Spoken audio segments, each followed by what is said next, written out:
అతి తక్కువ ఫీజుతో కోచింగ్ ఇస్తూ మీ గవర్నమెంట్ ఉద్యోగం కళని నిజం చేస్తుంది లేస్ అకాడమీ. హైదరాబాద్లో దొంగతనాలు ఈ మధ్య కాలంలో చాలా పెద్ద ఎత్తున వింటున్నాం. అది మామూలుగా కూడా కాదు. రద్దీ ఉన్నటువంటి ప్రాంతాల్లో ముందేమో ఈ శివారు ప్రాంతాలు ఎట్లుంటుండే అంటే అక్కడ ఒక ఇల్లు ఇక్కడ ఒక ఇల్లు అన్నట్టు ఉంటుండే. అది కాదు ఇప్పుడు. ఇళ్లకు తాళాలు ఉన్నాయా లేదా వాటిని చూసి, లేకపోతే ఇంట్లో మనుషులు ఎవరుంటున్నారు ఏంటి వాళ్ళని చూసి వీళ్ళు దొంగతనానికి పాల్పడితే వాళ్ళు డిఫెండ్ చేయగలుగుతారా అనేది ఇంకోటి. ఇట్లా రకరకాల ఫ్యాక్టర్స్ అన్నీ చూసుకొని దొంగలు రెచ్చిపోతున్నారు. ఏకంగా మలక్పేట్ అంటేనే ఎంత రద్దీగా ఉండేటటువంటి ప్రాంతమో మనకు తెలుసు. అట్లాంటి ప్రాంతంలో ఒక ఇళ్ళుని టార్గెట్ చేసుకొని దొంగతనానికి పాల్పడ్డారు.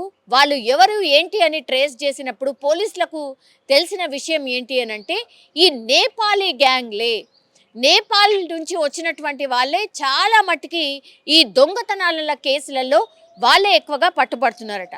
సో ఈ నేపాలీలు ఎవరైతే బతకడానికి మన దగ్గర వస్తున్నారో వాళ్ళు ఏకంగా ఏం చేస్తున్నారు అంటే ఫస్ట్ ఒక ఇంట్లో జాయిన్ అవుతారు. అంటే వాచ్మెన్ లాగానో లేకపోతే పనుల లాగానో జాయిన్ అవుతారు.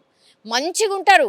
ఓనర్లని పూర్తిగా ఎట్లా అంటే నమ్మకస్తుడులాగా మంచిగా వాళ్ళని మచ్చిక చేసుకుంటారు. ఆ తర్వాత నమ్మకం కుదుర్చుకుంటారు.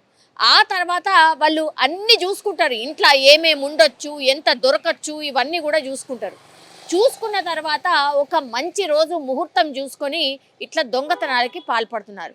చాలా కేసెస్లో ఈ మధ్య కాలంలో హైదరాబాద్ చుట్టుపక్కల ఏ కేసు అయితే నమోదైందో ఆ కేసులన్నీ కూడా ఈ నేపాలీకి సంబంధించిన గ్యాంగులు కొన్ని తయారై ఇళ్లను టార్గెట్ చేసుకొని, అట్లాగే పెద్ద మొత్తంలో ఎక్కడైతే బంగారం కానీ నగలు కానీ దొరుకుతాయో అట్లాంటి ఇళ్లనే టార్గెట్ చేసుకొని దొంగతనాలకు పాల్పడుతున్నట్టుగా ఒక నిర్ధారణకైతే వచ్చిన సిచ్యువేషన్ అయితే కనిపిస్తోంది. ఇప్పుడు నిన్న మలక్పేటలో ఒక ఇంట్లో దొంగతనం జరిగింది. అందులో 50 లక్షల నగదు ఎత్తుకెళ్ళిండ్రు, 30 తులాల బంగారం, అట్లాగే 40 తులాల వెండి. ఇవన్నీ కూడా ఒక ఇంట్లో నుంచే తాళం వేసినటువంటి ఇంట్లో నుంచి చోరీ చేసి తీసుకుపోయిన సందర్భం. ఇప్పుడు ఇక్కడ ట్రేస్ చేసిన సందర్భంలో నేపాలీ గ్యాంగ్ మీదనే ఇప్పుడు అనుమానం వ్యక్తం అవుతోంది. ఎందుకంటే గతంలో కూడా కూకట్పల్లి కేసు అనుకోండి, లేకపోతే మొన్న ఈ కుత్బుల్లాపూర్లో జరిగినటువంటి కేసు అనుకోండి, ఏ కేసులో అయినా సరే ఈ నేపాలీ గ్యాంగ్లే ఈ దొంగతనాలకు పాల్పడుతున్నట్టుగా పోలీసులు అయితే నిర్ధారణకు వచ్చిండ్రు. ఇప్పుడు ఒకటే హెచ్చరిస్తున్నారు, నేపాల్కి సంబంధించిన వాళ్ళు సంవత్సరంకి ఒకసారి మాత్రమే వాళ్ళ ఊర్లకు వెళ్తారు కాబట్టి, పనోళ్ళు దొరకడం చాలా కష్టమవుతుంది కాబట్టి, వాళ్ళు నమ్మకంగా ఉంటున్నారు కాబట్టి, బతకడానికి వచ్చిండ్రు కాబట్టి వాళ్ళకు భయం ఉంటుందనో ఇంకోటనో అనుకొని పనికి పెట్టుకుంటే వాళ్ళు ఇట్లా చంపడానికి కూడా వెనకాడకుండా ఇళ్ళని దోచుకుంటున్నారు. ఆ తర్వాత అడ్డొస్తే ఈవెన్ చంపడానికి కూడా వెనకాడట్లేదు. ఈ కుకట్పల్లిలో ఒక మహిళను చంపేసిండ్రు కదా, ఆ ఇన్సిడెంట్ కూడా ఇదే. అక్కడ కూడా ఈ నేపాలీ గ్యాంగే ఆమెని హత్య చేసిన సందర్భం అయితే కనిపిస్తోంది. ఇప్పుడు ఈ ఇన్సిడెంట్ తర్వాత మలక్పేట్లో జరిగినటువంటి దొంగతనం ఇన్సిడెంట్ తర్వాత కూడా పోలీసులు హెచ్చరికలు ఇస్తున్నారు.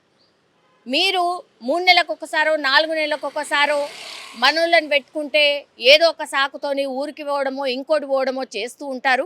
కాబట్టి కష్టమవుతుంది అని మన వాళ్ళని పనిలో పెట్టుకోకపోతే ఈ నేపాలీ గ్యాంగ్ అనుకోండి, లేకపోతే ఇంకో బీహారో ఇంకోటో అక్కడి నుంచి వచ్చిన వాళ్ళు సంవత్సరానికి ఒకటేసారి పోతారు కదా, హాలిడే ఎక్కువ పెట్టరు కదా అని అనుకుంటే మొదటికే మోసం అన్నట్టు. అంటే చంపడానికి దోచుకోవడానికి వాళ్ళు రెడీ ఉన్నట్టు లెక్క. సో ఇట్లాంటి వాళ్ళు, మనకు తెలియనటువంటి వాళ్ళు, వేరే స్టేట్ నుంచి వచ్చిన వాళ్ళని పనికి పెట్టుకుంటే మాత్రం చాలా నమ్మకంగా ఉండి ఇట్లా దొంగతనాలకు పాల్పడుతున్నట్టుగా పోలీసులు అయితే ప్రాథమికంగా నిర్ధారించారు.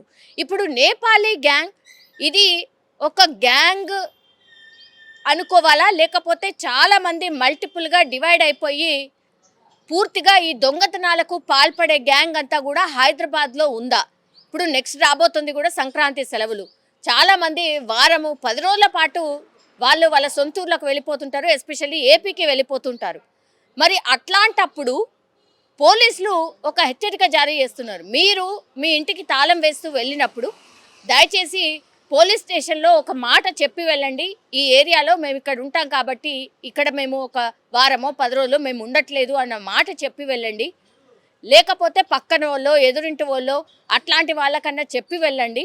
లేకపోతే ఇగో ఇట్లాంటి ఇన్సిడెంట్స్ చాలా అయితే జరుగుతున్నాయి కాబట్టి జాగ్రత్తగా ఉండండి. ఒకటి తర్వాత వేరే ప్రాంతం నుంచి వచ్చిన వాళ్ళు చాలా బాగా ఉంటారు, తక్కువకే మనకు వస్తారు, పని చేసి పెడతారు, సంవత్సరంకి ఒకసారి వెళ్తారు అన్నటువంటి ఊహల్లో ఉంటే మాత్రం ఇగో ఇట్లాంటి గ్యాంగ్లే ఎక్కువగా ఉన్నాయి. దోపిడీకి ఏమాత్రం కూడా వెనకాడకుండా, చంపడానికి కూడా ఏమాత్రం వెనకాడకుండా సిటీలో ఇట్లాంటి గ్యాంగ్లే ఎక్కువగా ఉన్నట్టుగా పోలీసులు అయితే హెచ్చరికలు జారీ చేస్తున్నారు. నేను అందరి గురించి అనట్లేదు, కొంతమంది మాత్రం పక్కాగా ఒక నమ్మకం ఏర్పరచుకున్న తర్వాత ఇదే వాటికి పాల్పడుతున్నట్టుగా పోలీసులు అయితే చెప్తున్నటువంటి మాట. ఇప్పుడు మలక్పేటలో కూడా అట్లాంటి ఇన్సిడెంటే జరిగింది. అండ్ పోలీసులు కూడా నేపాలీ గ్యాంగ్ వాళ్ళే ఈ దొంగతనాలకు పాల్పడినట్టుగా పోలీసులు అయితే ఒక నిర్ధారణకు వచ్చిండ్రు. ఆ యాంగిల్లోనే సీసీ కెమెరా కావచ్చు, మిగతాది కావచ్చు, అన్నీ కూడా ట్రేస్ చేస్తూ ఉన్నారు. అతి త్వరలోనే దొంగల్ని పట్టుకుంటాము అన్నటువంటి మాట అయితే చెప్తున్నారు. సో దయచేసి జాగ్రత్తగా ఉండాల్సిందే. వేరే ప్రాంతాల నుంచి వచ్చిన వాళ్ళని అంత ఈజీగా నమ్మకండి అన్నటువంటి మాట అయితే పోలీసులు చెప్తున్నారు.